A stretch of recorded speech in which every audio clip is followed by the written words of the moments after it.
Sana matompoko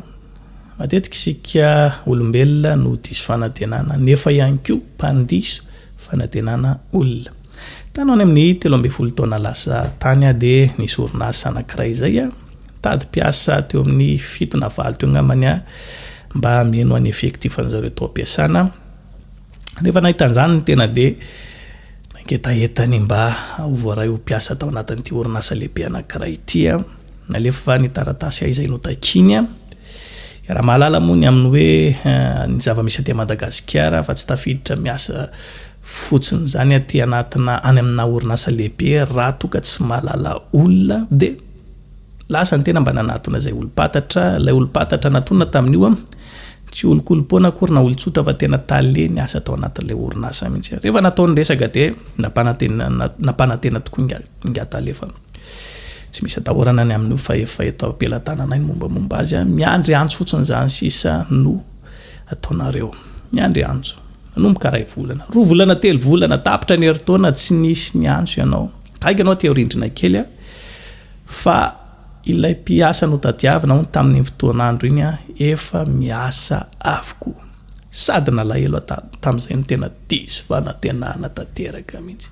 tsy nisy zavatra azonao natao nefa fa dia izay no zava-misy loha lalam-piainana tsy maintsy diavinao. Tadidiko tsara mihitsy atao renan'izay dia lasa nandeha nanao briky tena tambary satria loha izay no asa azoko natao avy hatrany andeha nanao briky tena tambary ahako. Ndray alady dia niantso ny mpanompon'Andriamanitra tany am-piangonana fa raha misy olona maniry hoentina mbavaka na manana olana na manana aretina sy ny zavatra tahaka izany dia mijoro ety aloha ety fa tondra mbavaka ho azy ny fiangonana hozy izy mino ary manantena fa ny zavatra rehetra dia ain'Andriamanitra atao avy hatrany dia raikitra tatoapoka izay teny izay ny zavatra rehetra dia ain'Andriamanitra atao mino ahako Andriamanitra fa na dia efa lasa ary ny fotoana iny na dia tahako nefa zavatra tsy possible atsony ary izany zavatra izay angatahako izany dia ny mba avoray ao anatin'ilay orinasa ainao atao ny zavatra rehetra lasa nandeha nijoro teny aloha teny no entina mbavaka tonga ny alatsinainy verina tamin'ny fiainana mahazatra anahako verina tena tambarina no briky alaka misy nio fotoana izay nitondrana mbavaka na io tena tambary tena mpanovambriky no nandre antso ahako nandre naneno ny telefonako dia ndraisina olona tsy fantatra izy aloha ianao ve ny ranona zany raha afaka ianao dia raha ianao ve mbola mazoto izy tamin'ilay fangatana asa nataonao tamin'ny fotoana tahaka an'izao mbola mazoto ako za mbola malalaka ako zany rovina renao no afaka maka za afaka na dia zao dia zao kosa aloha tsy possible aloha ary rapitso mety rapitso izany indray nahita taxa maiky anao fifaliana ny ahy tamin'izay tsoroko anao fa tena fifaliana ny ahako tamin'izay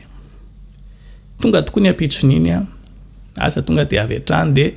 natao indray ny rendez-vous ipasiana ny visity vitsy zany tafiditra tao anatin'ilay orinasako faly ahako tamin'izay fotoana tena tsy ho voatantarako aminao ngamba ny hafaliako azy zavatra tiako ho lazaina aminao dia tsotra ihany ndraindray tsika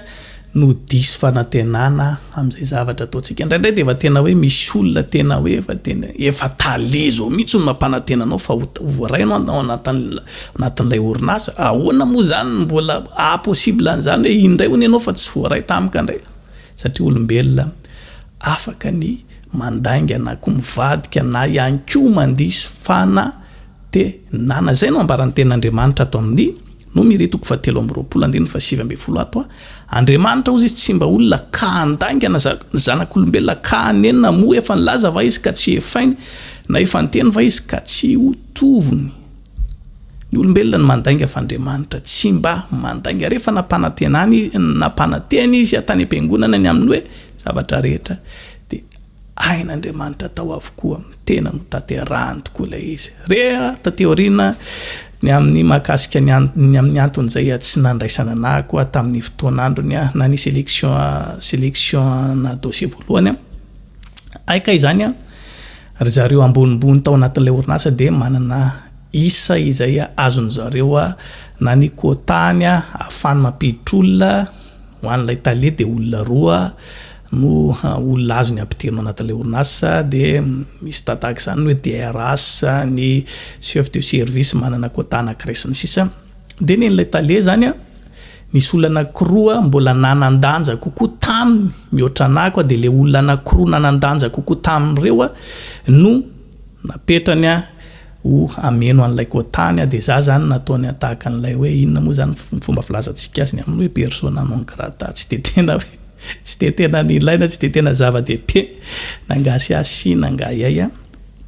zay tena isariana saitsika dia tsotra ihany ny olombelona dia mety amitaka ny olombelona dia mety andiso fanantenana fa Andriamanitra tompoko rehefa miteny Andriamanitra rehefa manambara hoe ataoko ty dia tsy maintsy ataon'iny tsy misy volalohanao tsy misy zavatra tadiaviny be aminao akoatry ninona ny finoanao fotsiny an'izay tiako isariana ny sainao androany mety diso fanantenana tanteraka ianao tamin'izay zavatra nataony olona taminao fantary fa ny olombelona dia mety andiso fanantenana tokoa lay Andriamanitra manankarem-pahasoavanao ambony ao tsy mba mandiso fanantenana anao velively samiary ho tain'Andriamanitra veloma tokoa